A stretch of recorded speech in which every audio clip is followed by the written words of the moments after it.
I'm going to invite the panel to come on up and join me.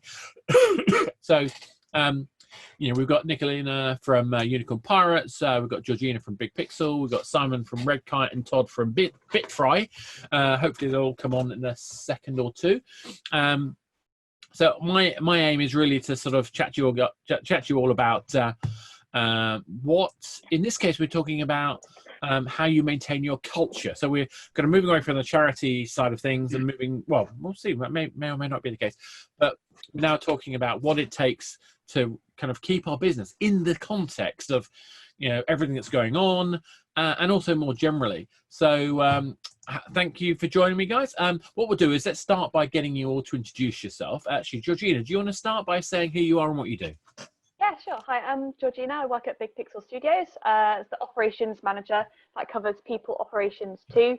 I guess the ultimate aim of my job is to make sure every single one of our employees is happy and well working with us, and if not, how we can achieve happiness and wellness inside our studio. Well, this has become a big word in this context, I think. Yeah. So, Simon, do you want to explain what you are who you are and what you do? Yes, sure. So I'm Simon. I'm the studio director at Red Kite Games. As the founder of Red Kite, one of the most important aspects of my role is helping to define, spearhead, and protect Red Kite studio culture. Day to day, I run the studio, and I guess similar to Georgina in a lot of ways, put simply, it's my job to ensure that Red Kite is a great place to work, full of lovely people, and has great projects. That's pretty much me. Sounds good. And Todd, for yourself, are you the same, or is there a little kind of twist on what you do? Yeah, there's a bit of a twist here. I'm the person that's out of who doesn't belong here. No, I'm the director of strategy, chief strategy officer for Bitfry Game Studios, which is based in Portsmouth, New Hampshire, and we are essentially a startup that's not a startup anymore, and we've launched our first game on Apple Arcade, Ultimate Rivals the Rink, and so we've been remote. I'm in California, the team's in Portsmouth, New Hampshire, and we can get into all the details as we get going here. No, it makes sense. And Nikolina, how you doing? Hi. Tell us, obviously I know everything you do, but please tell everybody else. Yeah, hi everybody. My name is Nikolina Zidar. I'm a co-founder and CEO of Unicorn Pirate Studio.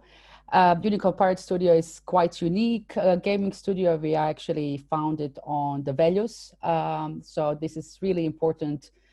It's kind of a backbone of our studio. And of course, when being a co-founder, I'm a person and a CEO. I'm not only doing the CEOing, I'm also kind of, let's say, spiritual policy leader as well. So kind of making sure that our guidelines are developed and followed by everybody, and that we are also adopted to the challenges we have right now with pandemics and working from home. So I'm quite actively involved in everything that's happening within the company.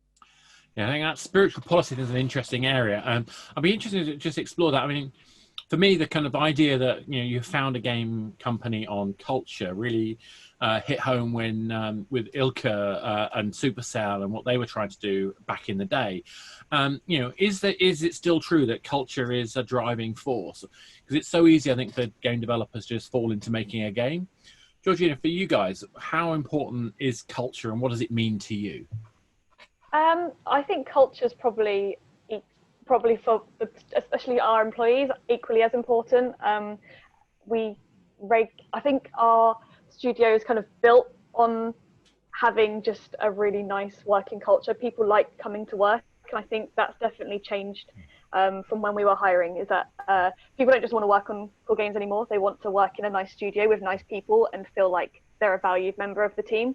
So it's important that your studio recognizes that and you are supporting your team and like in the workplace as well.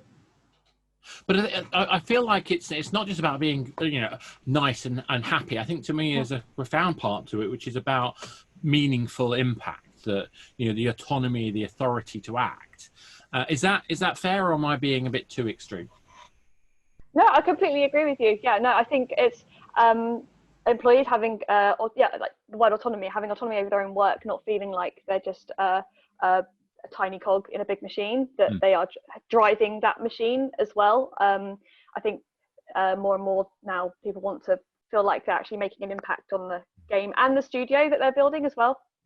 And of course, with Big Pixel growing so much over the last couple of years, I can imagine that's been a challenge, but we'll come back to that. So, Simon, what about for you guys? I mean, is culture meaningful for you? What does it actually mean in terms of practical activity and behaviour? It's definitely meaningful, Oscar. I think that for myself personally, when I went about setting up Red Kite, I had some strong ideas on what I wanted the studio to be and how we would, having been in the games industry for a while and learnt lots of good things to do and also some bad things not to do, is then putting those into practice. And I think that, my opportunity to do that as part of Red Kite was very much a driving force behind what is Red Kite's culture then and now and going forward. So I do think that it is a very, I think the word you used was like, to have an impact on kind of how you go about making games, how you grow your studio, the teams that you build. And I think that the studio culture is massively important in all of that. And I think as well, it's a funny thing, studio culture. It's like the more you try and define it, the more that it's harder to define. The more you kind of try and put words against it, the more almost like false or just unnatural it feels. So it is a tricky thing to try and contain or to try and or put into a box in some respects. But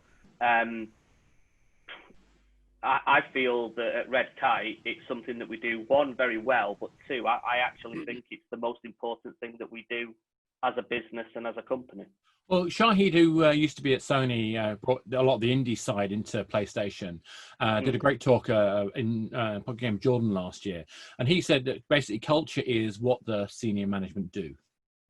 And I think that's, it's a bit reductive in some ways, but I think it's a really powerful kind of way to think about it, is rather than necessarily trying to explain it, it actually is realizing it's a reflection of who you are as a leadership team and how you empower people below you to act. Does that resonate with you? Definitely. I think it's interesting, Shahid saying that. I think that for me, and it might be something we touch on a little bit later, but at Red Kite, I feel that there's a collective responsibility to grow and protect what is Red Kite's culture, whatever that might be. It's not just about me. It's not just about the leadership team, as you said there. It's, if you really want to protect it, grow it, nurture it, certainly from, being an indie studio of however many people to then grow into larger studios, is that you need that collective responsibility amongst the team. Otherwise, that culture is going to be really hard to maintain. So I get that completely. Absolutely. And Todd, for yourself, obviously you're working remotely. It sounds like your team are prior to COVID, of course, it sounds like your team were mostly in the same place. How has that affected your ability to sort of build and manage a culture, and what does culture mean to you as well? Well, I think one of the things that you guys touched on was that culture really comes from senior executive team, and we're a bit unique in the sense that, yes, I am working remotely, but from March of 2019 to March of 2020, we went from 7 employees to then signing a deal with Apple to then completing a game that we had to get out by December, to then ramping up from December to March again to get ready to complete another game. And so we went from 7 employees to now we have over 60 employees. We've been making that adjustment, and we've been making those additions. When we were trying to consolidate the team so that they could all work together, and then immediately once we sort of got this new office and we had guys working side by side, then the pandemic hits and we had to figure out how to go back to remote surroundings. So we were very dispersed in the early times of production on our Ultimate Rivals release. And so I think because of that, we fell back into it relatively easily. And I think the key to us has been some key hires during that first sprint phase between the time we signed the deal with Apple and had the first release and our production head, our engineering head, our art leadership, they are all heads and lead their own team and have a lot of communication, but they are very communicative on a daily basis within the executive structure. So I think to your point, that executive team passes that culture down, and I think we're a very contrarian type of studio, at least, and that comes from the very, very top with the CEO and the founder, and he tries to instill that with the rest of the guys. No, that makes sense. And actually, I think you tap into a really kind of difficult problem. I think managing and maintaining a culture when it's a small number of people is relatively easy, but the scale of growth that you're describing is something I think any team would find difficult. I remember being at Unity and how much effort and time was put in to try and sustain the identity of Unity internally. You know, when we went from like 400 odd people to, I think they're like best part of 2,000 now. It's an incredibly difficult process. But even just going from like 7 to 60 seems to me a massive challenge. I think you hinted at it. It sounds like mostly it's about delegating that kind of cultural responsibility. Is that a fair summary? Yeah, I think that is fair. And I think, you know, I think one of the things that you look under the hood of any indie company, it usually goes back to that vision of the founder. And then that culture, I think, at least in our case, was really built by the founder. And he's very driven. He's very hands-on. He can write code as well as negotiate license deals. And we were jumping into a field that was heavily licensed, IP driven. We have licenses with the NBA and the NHL and the NFL and the MLB. And so it was something that you had to have sort of this corporate front to be able to navigate that world. But at the same time, he was really a game builder himself. And he wanted to instill that sort of indie culture. Everybody has some voice in the process. And so it was hard, I think, for him to delegate at first. And when we started growing at a point that we knew we had to be able to build up our development team, to be able to reach our milestones, to make our game get to the marketplace, then it took a lot of trust. And I think that was the most difficult part originally, was putting the right guys at the lead positions that he could trust and feel like they could be delegated and still maintain that same level of communication and that same level of you know, trust and culture, especially when we're multiple time zones and multiple continents. Yeah. And that was the biggest adjustment, and it started to operate relatively smoothly, and then we had to go back to this remote practice. Yeah, again. So exactly. it's always an adjustment. Absolutely. So, Nikolina, you talked about being the sort of spiritual kind of visionary for this sort of stuff. And does that idea of delegating the kind of cultural mindset, you know, empowering your team to live the culture, is that key part of what you do? And I wonder though, I think a lot of your team are quite experienced. They've got a lot of track record, as I recall. Has that made it easier for you to be able to maintain your cultural view? In a way, it was, well, yes and no.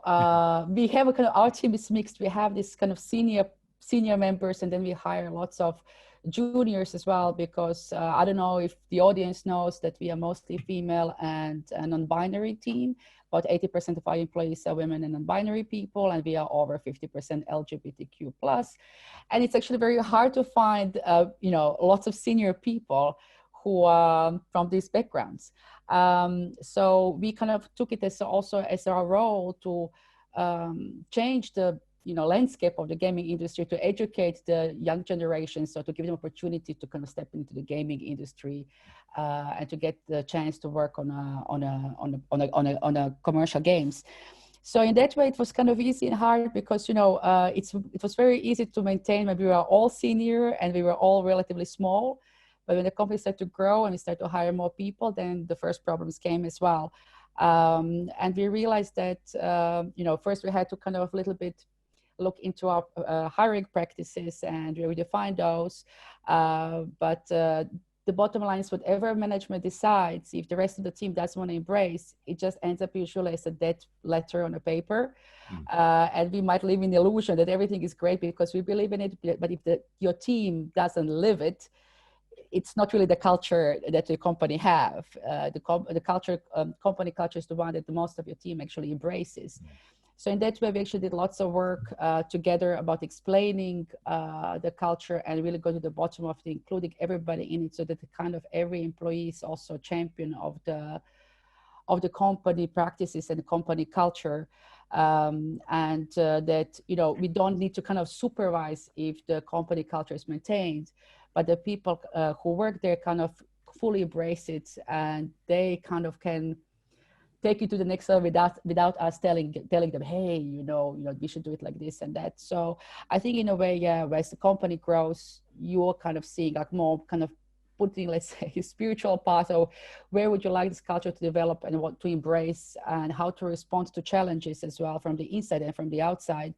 But I think the real carrier of the company culture are the teams themselves. No, absolutely. Having been in big telcos, I've seen how badly it can be done. Really badly. And, you know, lots of good intent, but yeah. I mean, for us, we have two values, curiosity and tenacity, which is kind of what drives what we do. Anyway, let's talk about the elephant in the room, or the one that's keeping us to our rooms, the COVID-19 lockdown. You know, what was the sort of the biggest challenge that you had? Or did you have any challenges? Because obviously we're a digital world. Surely there's no challenges. So Nikolina, let's start with you on this. You know, what was the challenge? You know, what was, you know, was it all smooth? I should, you know, this would be like, I promise to try to keep it as short as possible. Our experience was absolutely horrible. I had personal challenges, so I had to go for emergency surgery, and I was hospitalized for almost 3 weeks during the COVID-19, not related to COVID, something completely different. And I also work, you know, as a product manager in my own company. So kind of like product was being a little bit like, let's try to figure it out. We had a key member of our team, our lead producer, who we hired from Vancouver, stuck in Vancouver. So they are hired, they're working for us, but they're in Vancouver. We are in Helsinki. You can't be worse when it comes to the time zones. And they are producers, so they're leading the team, which is physically in Helsinki. So we were hit by that. And of course, we used to have quite relaxed working from home policy. We used to do it 2 days per week. But right now, of course, it turned into being fully like the whole time. It was very tough as well because some people didn't have an appropriate setup at home. They didn't have appropriate chairs to work 7.5 hours per day at their computer. It's different when you're doing something, you know, in your evening, but when you actually have to work at home. So from kind of physical setup, of course, with the mental anguish and, you know, insecurities, there'll be the whole situation affecting people. You know, I'm in my late 40s. I've been through a war. For me, I was like, oh yeah, okay, this is tough, but I've been through worse. But for lots of people in the 20s, they were like, you know, they were panicking. It was really hard even just to, there's kind of fine line how to encourage them, how to give them the time to process the emotions, but also kind of not to encourage them to completely be swallowed by the, you know, the panic as well. The enormity of it all, Yes, exactly, of what is happening. So there was, I'm coming from a space where we've been working remotely for like 9 years, and we actually closed our seed round just at the lockdown. So we've hired 2 people who I've never met in person, and they've been brilliant. But it's because we've had that kind of like unique value where we've always been remote. And I'll come back to you on this, Nikolina, but let's, Georgina. So obviously, Nikolina's describing a very not good situation. I mean, obviously, you're not a small studio nowadays. Yeah. So no. How is Big Pixel dealing with this? Our transition was relatively smooth. We all work on Mac, so in terms of sending everyone home, it was a matter of unplugging, grab your cables, and we'll see you on Zoom. And we're incredibly proud of our employees for the way that they've handled it as well. We haven't really seen any drop in productivity.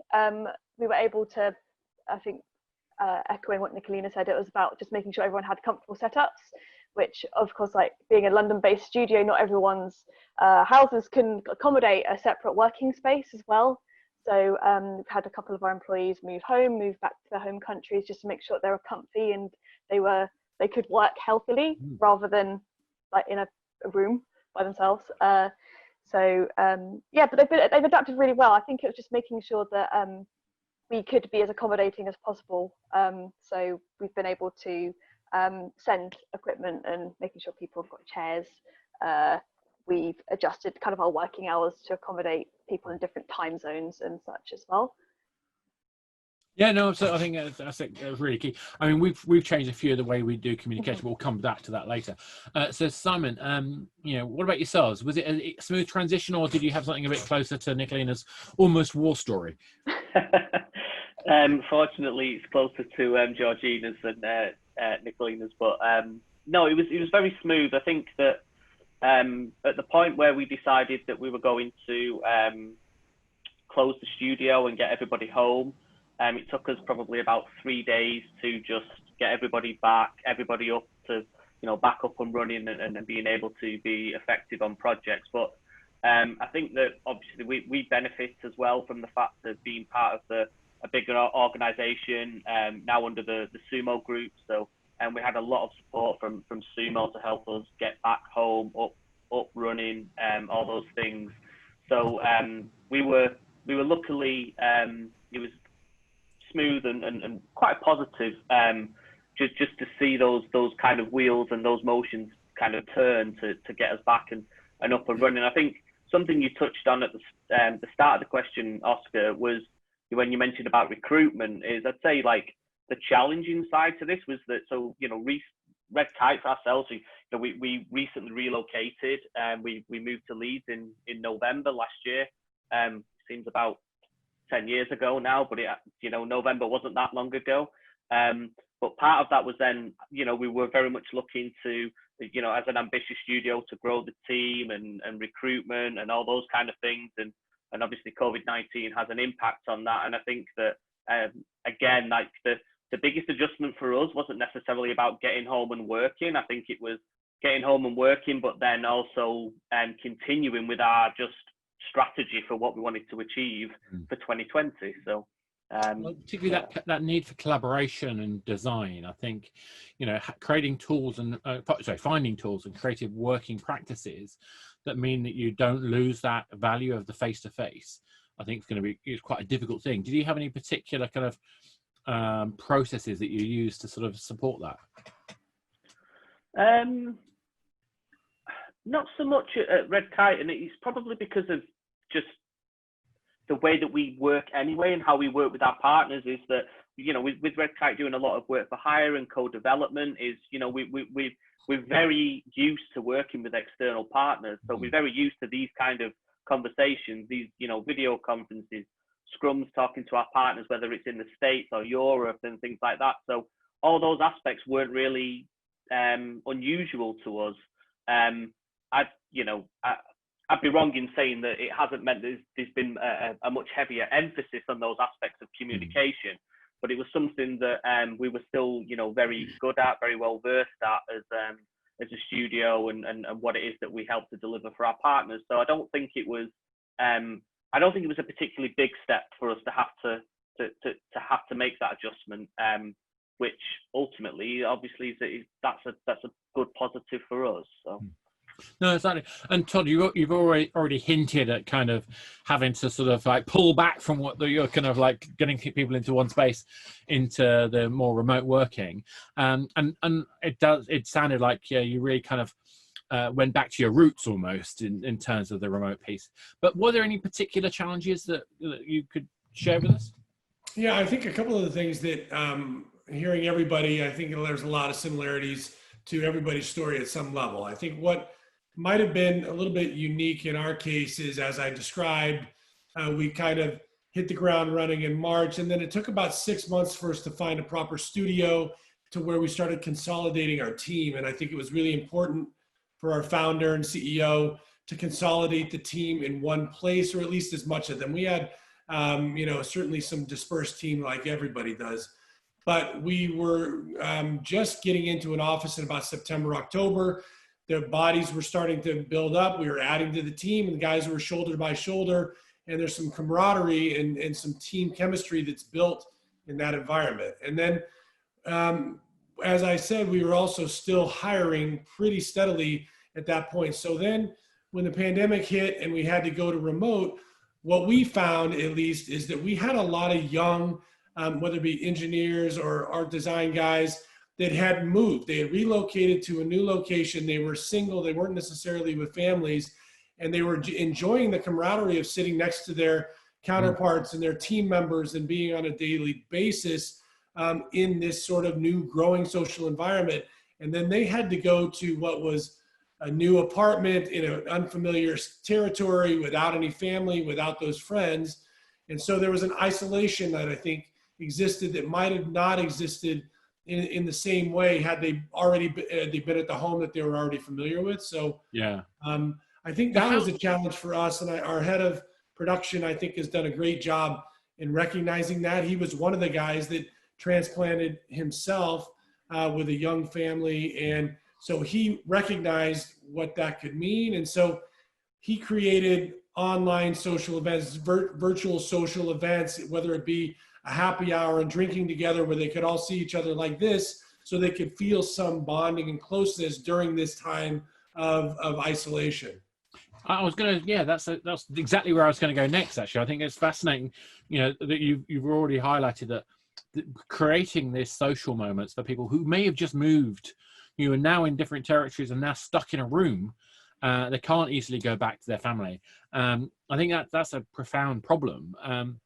And I also imagine there's issues with working relationships. There's that, you know, there's lots of evidence that shows that whilst we can get great value from sitting and looking at people on the screen, we miss out on a lot of the verbal, you know, the non-verbal cues. We miss out a lot of the emotional connection and the tactility of being in the same space as someone.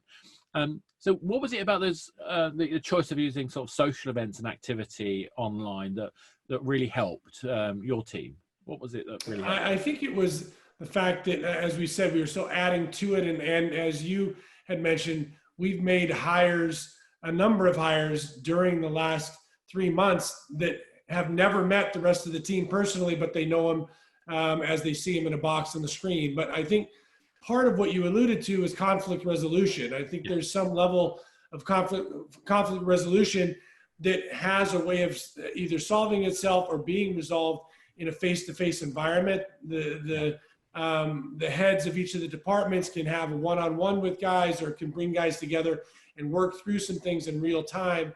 And I think that became a challenge because when you're working remotely and they weren't sitting next to each other to be able to maybe present the problems that they felt like were arising, then it went through a back channel or through Slack. And then there was, you know, miscommunication based upon the written word versus the spoken word in person. And so with that, I think a couple of our leads set up a conflict resolution channel and then thought, you know what, that's not enough. We have to let these guys see each other in a more relaxed environment. And they felt that, you know, some of it was around gameplay too, so that they could express the things that they're passionate about, not just sitting in a room and having a drink with somebody, but playing online tournaments of games that have nothing to do with the game that they're designing or the game that we're making, but things that they love themselves, so you can learn a little bit more about those other people.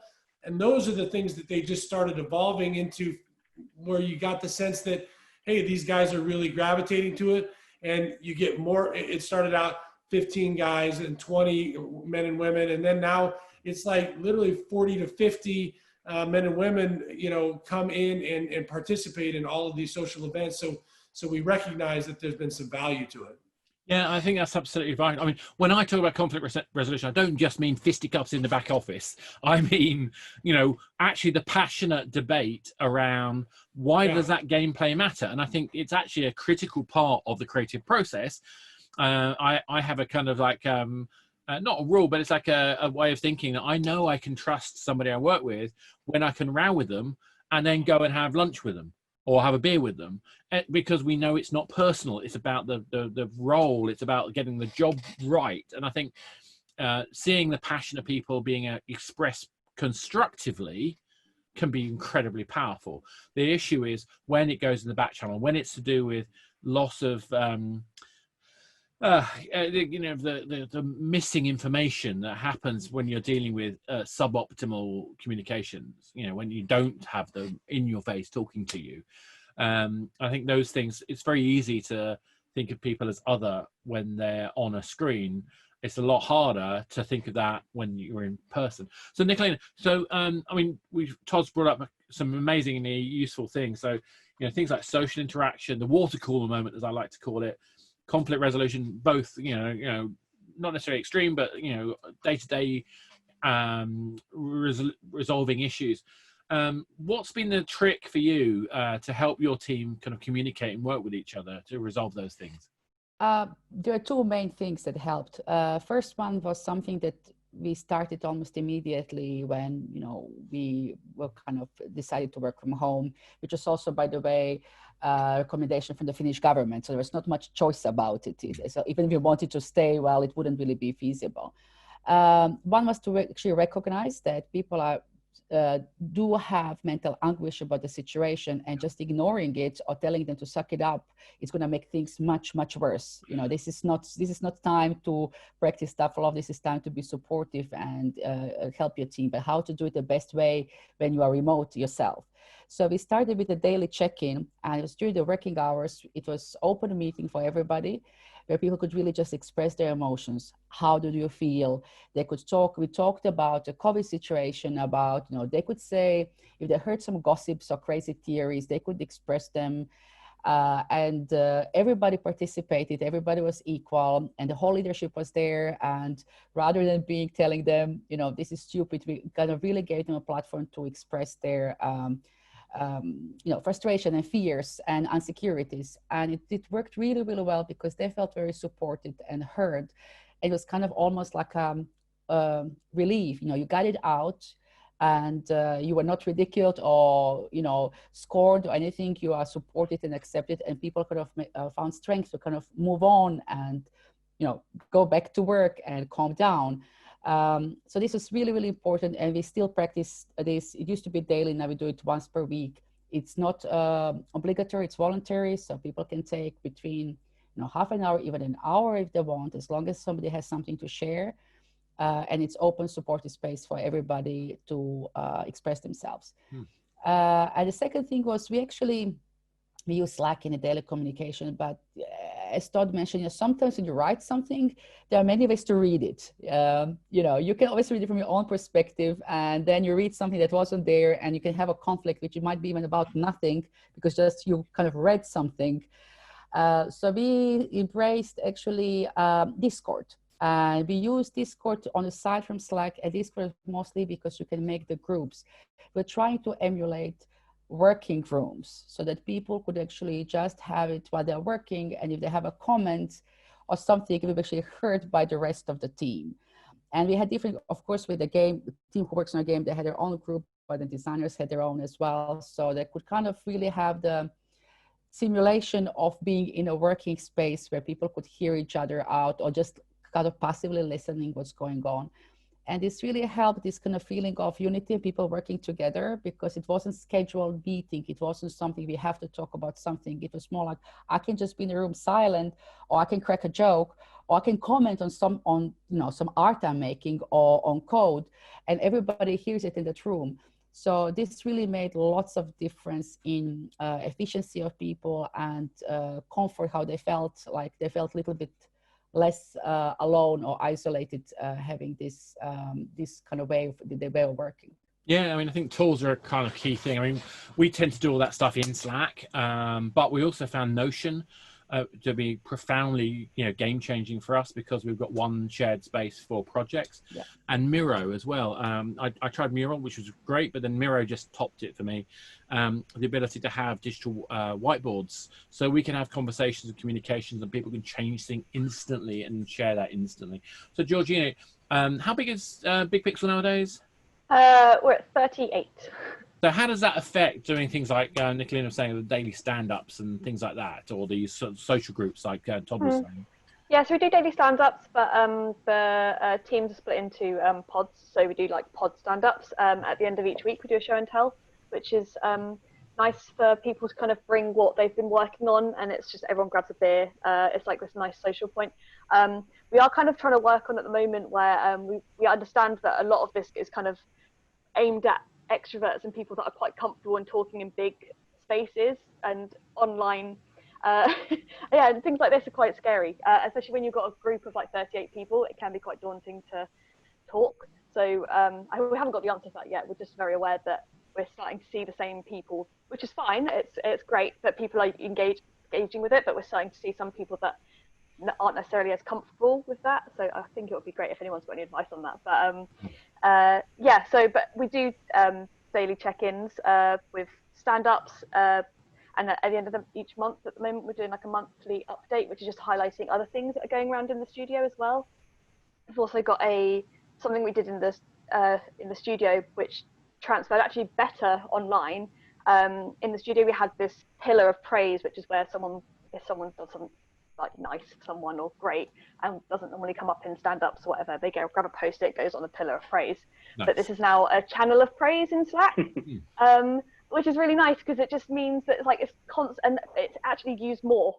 People can just go in, they'll tag that person. It's just like this constant channel of positivity going on while all of this uncertainty and stuff is going on outside. It's quite nice to see that everyone's kind of and it kind of brings in loads of different people as well. So like someone will say, "Oh, that person did something really great," and then it'll kind of spur on a load of other things. And it's especially when it's backed up with some action, so some meaningful kind of component to it. So it's not just, "Oh, I really like what you did there." It's actually, this is what I liked about what you did there. I think is kind of key, making it empowering. You know, it is, yeah, and I think it's also just great when it's a great feeling when someone else notices something that you've been doing as well. Especially now that we're all quite isolated in our own houses.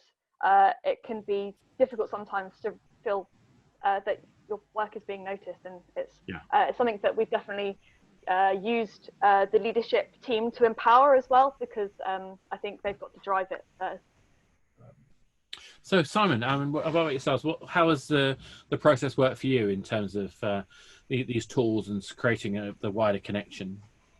Yeah, I think I mean, everybody said some, I think, to be honest, has covered lots of positive aspects of what I think a lot of certainly conscientious game developers and game businesses are doing, to be fair. And I think it's great to hear those. And I mean, for us, I don't think we're massively too different to what's been said. I mean, we tend to use Teams at Red Kite for what it is that we do, which has pretty much all the same features as the things that people are describing. I think it's interesting talking about the isolation and the mental health side of things, which I think is obviously a big impact. And I don't actually think we properly comprehend yet what is happening, because you can't do it while you live in it. But like for myself it was something I was quite interested in. And before the lockdown and COVID-19, I took part of as a mental health kind of first aid course to be able to just better support my team and my and Red Kite in general. So I'm really pleased that I did that. It was actually quite fortunate, really, in regards to then obviously what's unfolded, and that's been quite a positive thing. I think is being able to have that confidence and that knowledge to support the team. Red Kite, we are I mean, it's a funny thing to say, but we're a very social bunch, and when we interview people, it quite often makes me laugh when we ask people like, don't come to Red Kite if you don't want to make friends. It's a silly question to ask somebody when you're thinking about hiring them, but it's true. And we've got the Red Kite pub, and we've got the Red Kite cafe. They're open 24/7, and and I think that a positive sign of where those things are working as part of the team is that we actually have people visiting those at the weekend. It's not just Monday to Friday. They get together at the weekend. They'll have a beer with each other. We've got guys playing board games on a Sunday and on Tabletop Simulator and things like that, and guys setting up. We've got like the Red Kite Supers, which is the kind of a well-being fitness where people can come and talk about going out for their walks and their runs and all this. And I think it's just as much as you possibly can is just bringing people together and having as much opportunity where they can just talk and, you know, and do what they would normally do. I know that nothing is normal at the moment, but as much as you can kind of try and emulate that, I think helps massively. So, you know, I don't think we're necessarily doing anything that other businesses, studios are probably trying to do. But I think it does also go back to one of the first things I said, which is that collective responsibility within the team. Is that, you know,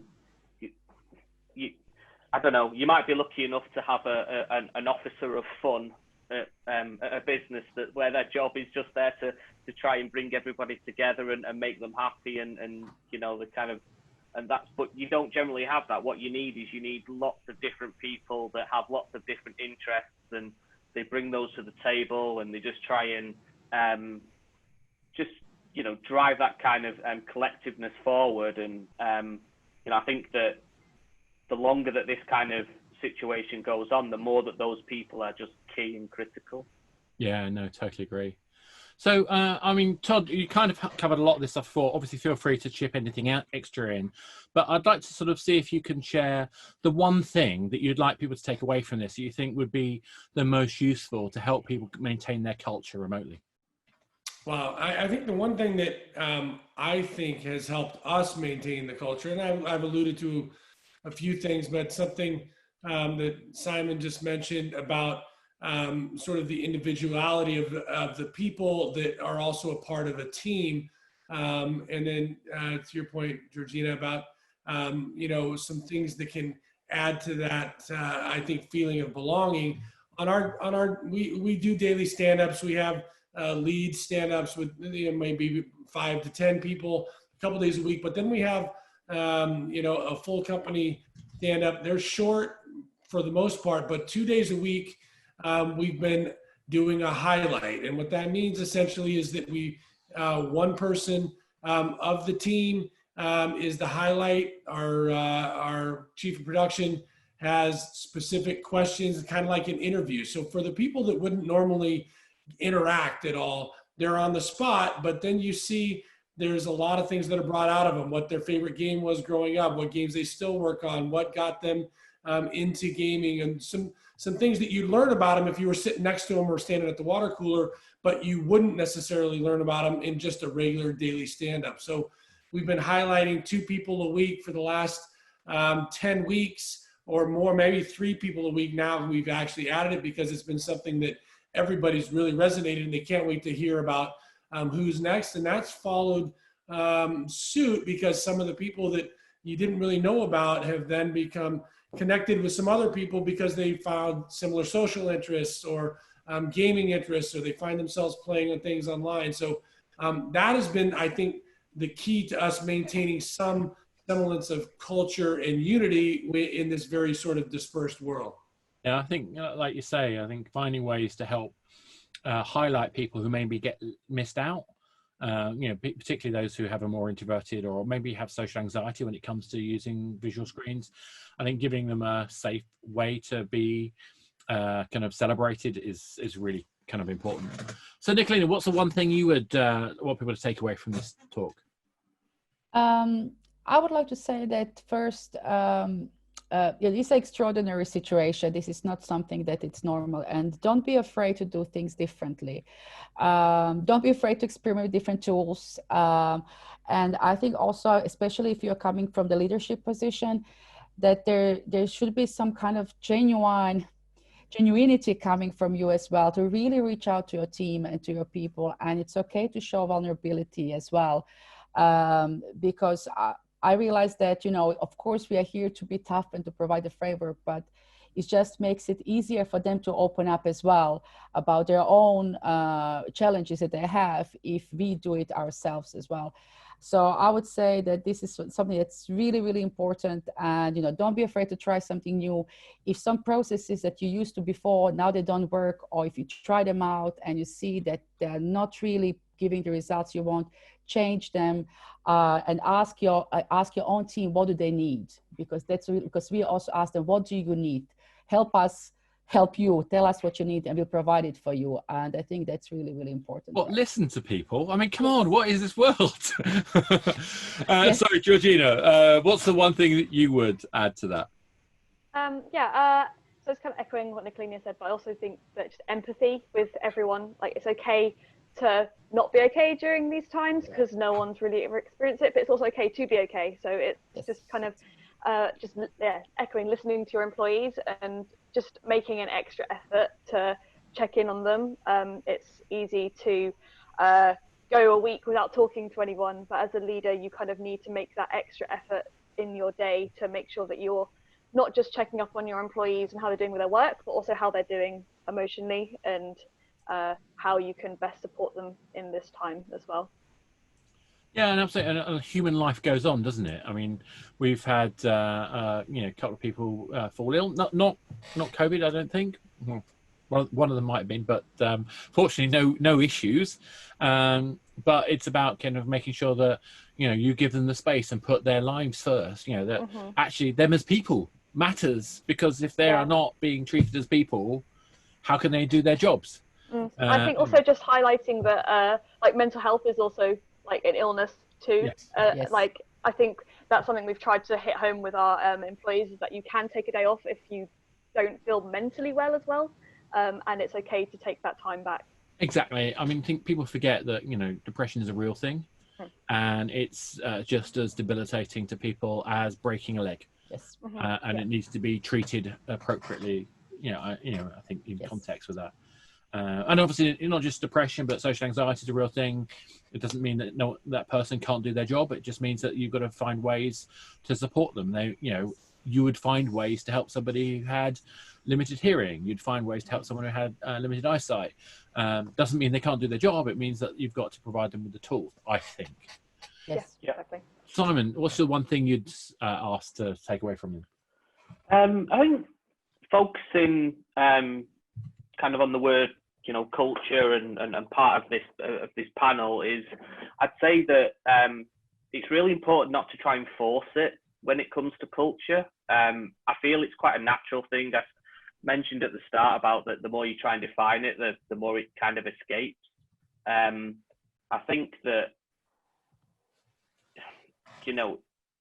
whether it's in the studio or remote working, is that letting that kind of be a fairly natural flowing aspect of what it is that you're trying to achieve as a studio is really important. But for me, it's probably that really is that the more you try and force a studio culture, I think the more that it just won't take.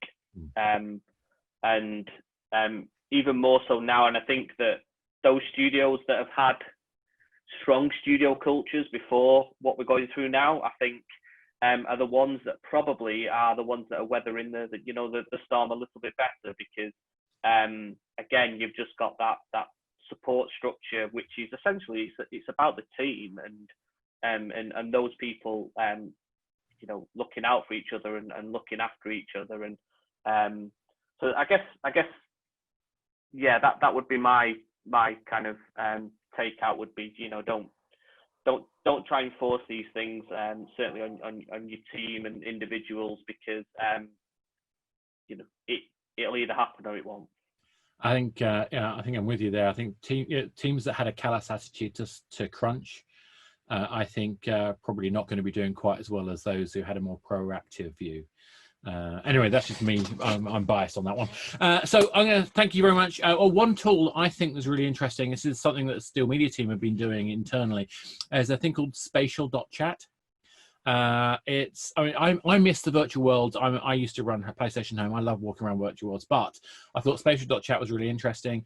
It's basically a kind of flat plane. You've got a picture of yourself, a video of yourself in a bubble, and the closer you are to someone else's bubble, the louder they are. So you can choose to move yourself around the space and talk. And I think it's a really good environment for people who maybe have different levels of extroversion, because what you end up having is a much more networking style experience.